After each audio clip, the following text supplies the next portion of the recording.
Welcome back, friend. When an individual craves attention and control over others, they'll often stop at nothing to obtain it.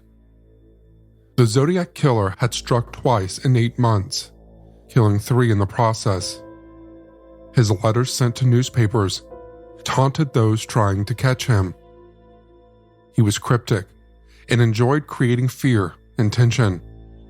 As the summer of 1969 rolled on across the San Francisco Bay, it seemed an impossible task to identify this man and stop him from causing any more pain and destruction. In late September, California was still hot and humid in daylight hours.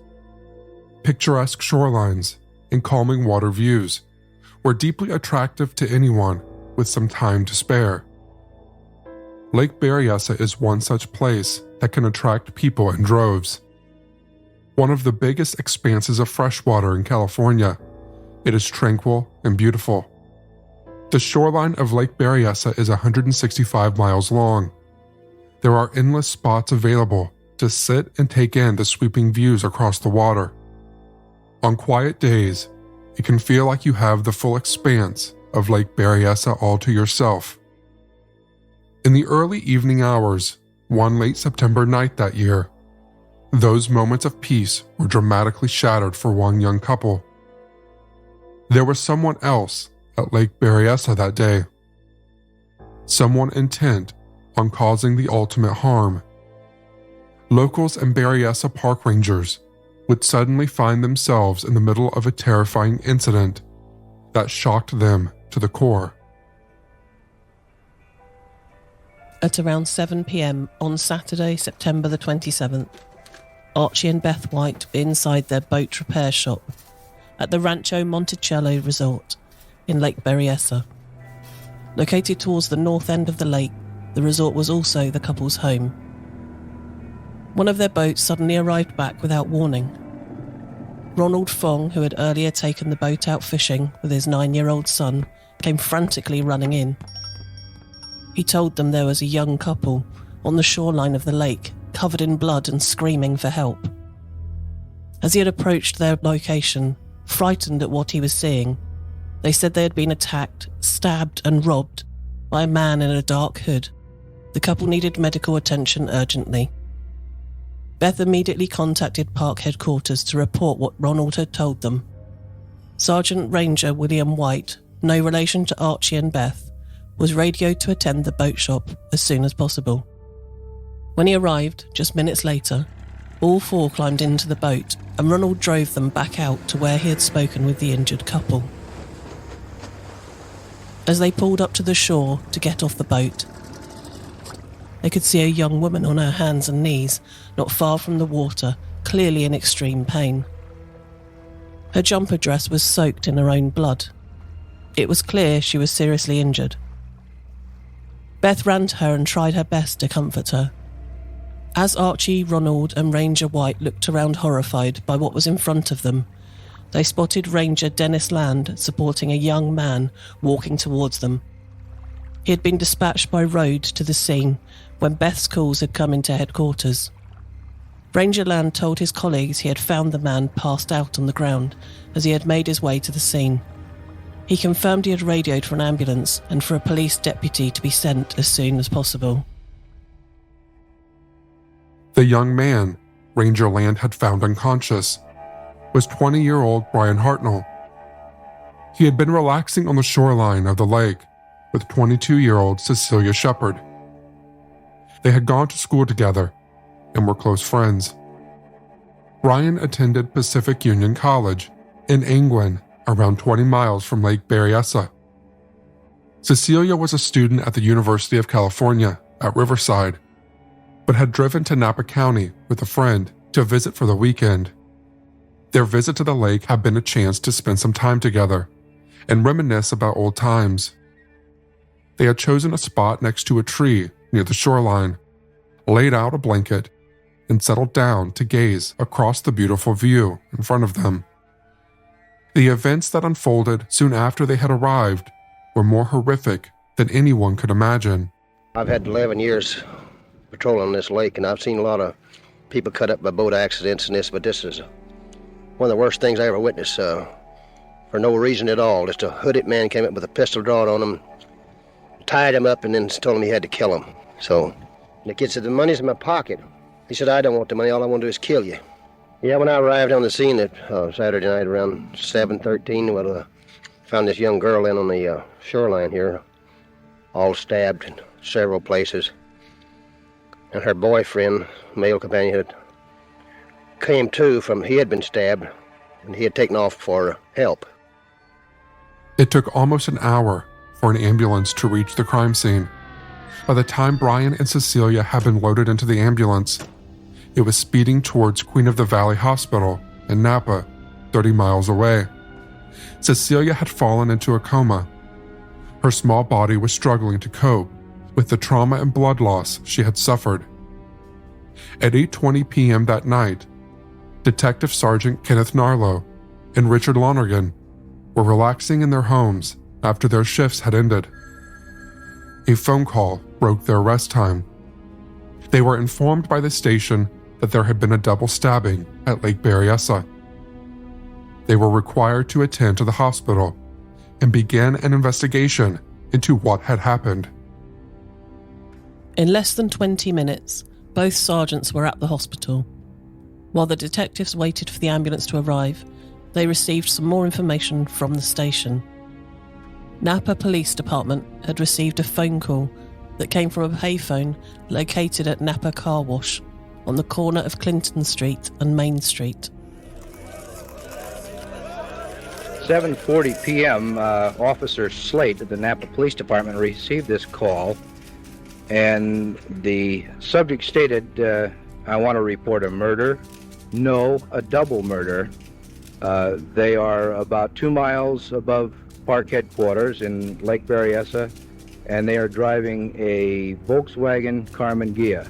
And with that, the officer asked, well, where are you now? And he stated, I did it.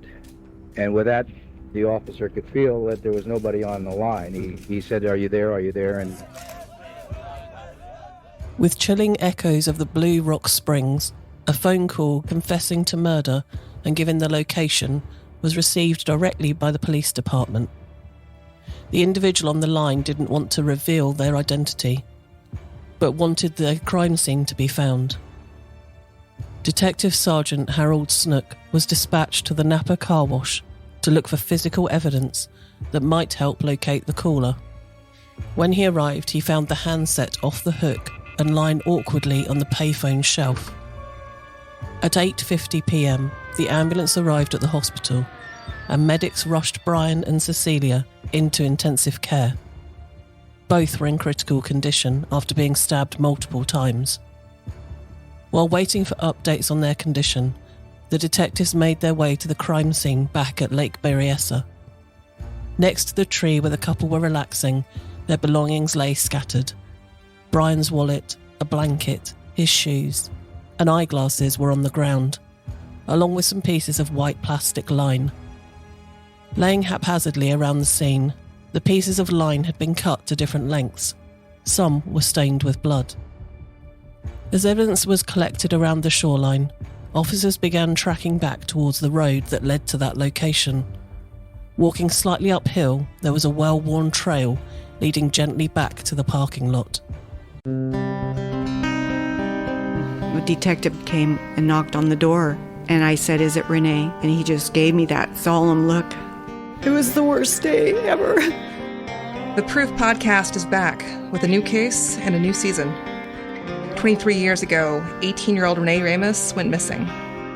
Her body was later found in an empty Home Depot building on the edge of town.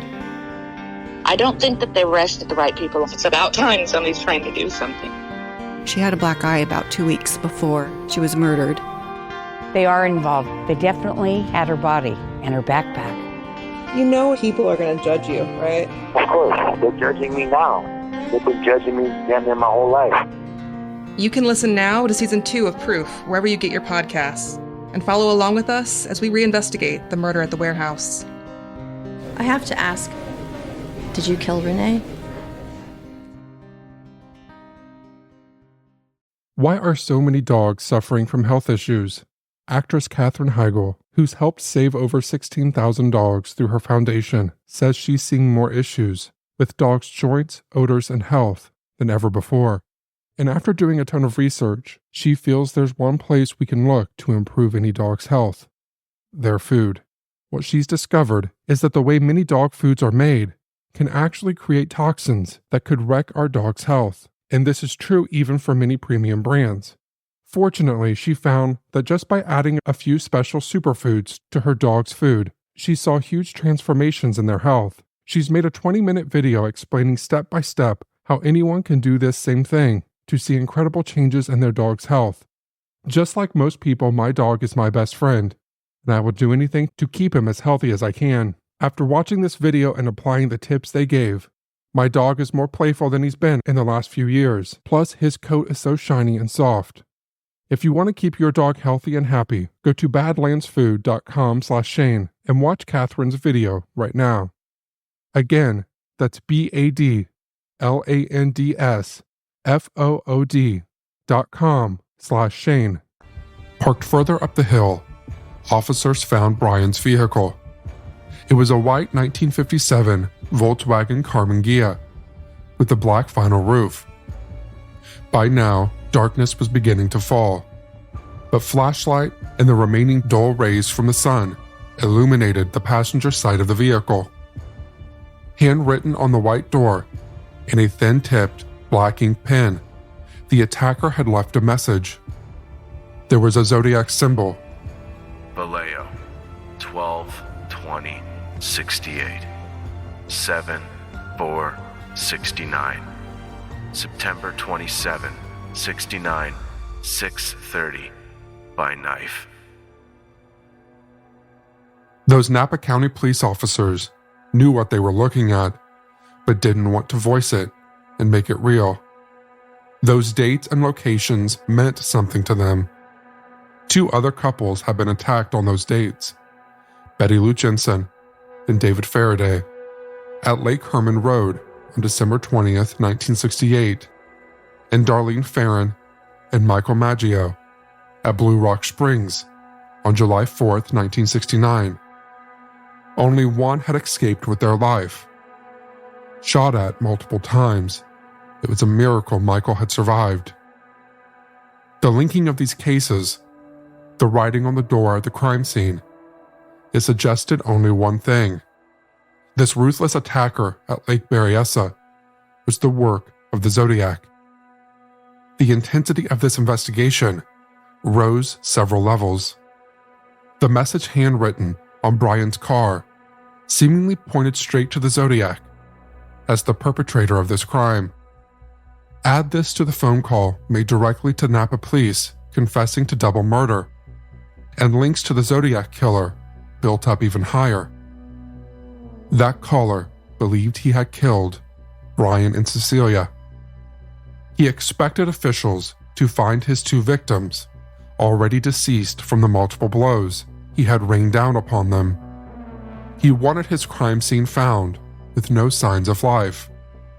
He had waited just over an hour before reporting his crime, 20 minutes or so longer than he did in Blue Rock Springs, where Michael Maggio survived.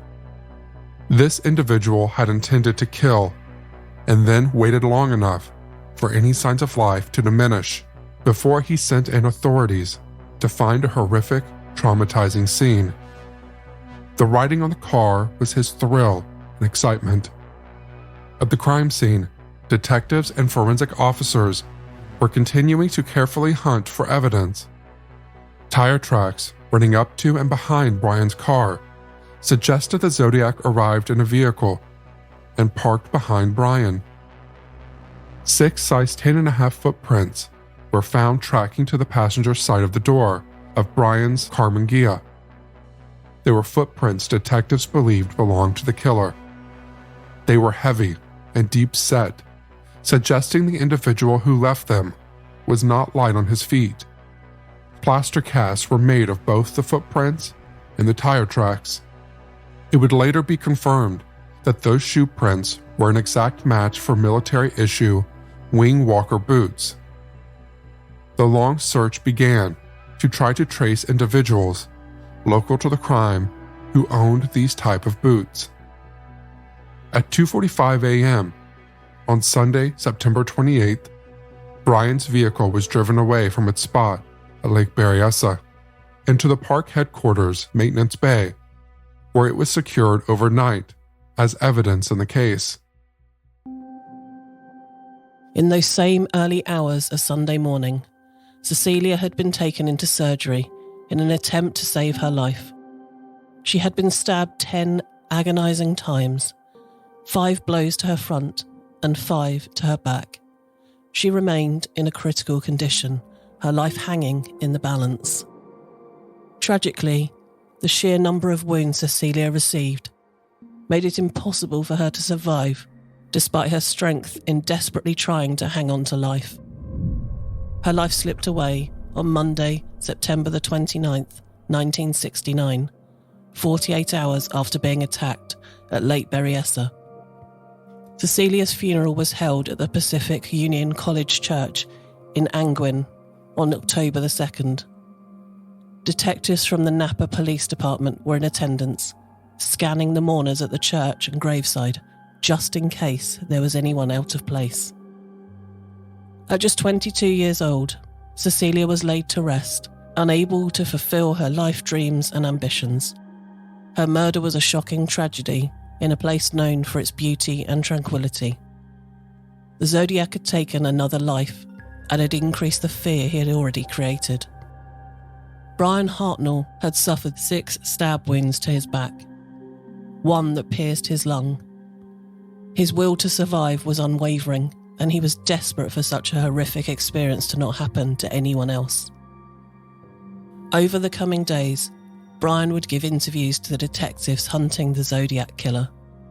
Bryan's detailed recollection of events and his conversations with the Zodiac before his violence was unleashed have provided the most insight into this killer since he first began his reign of terror.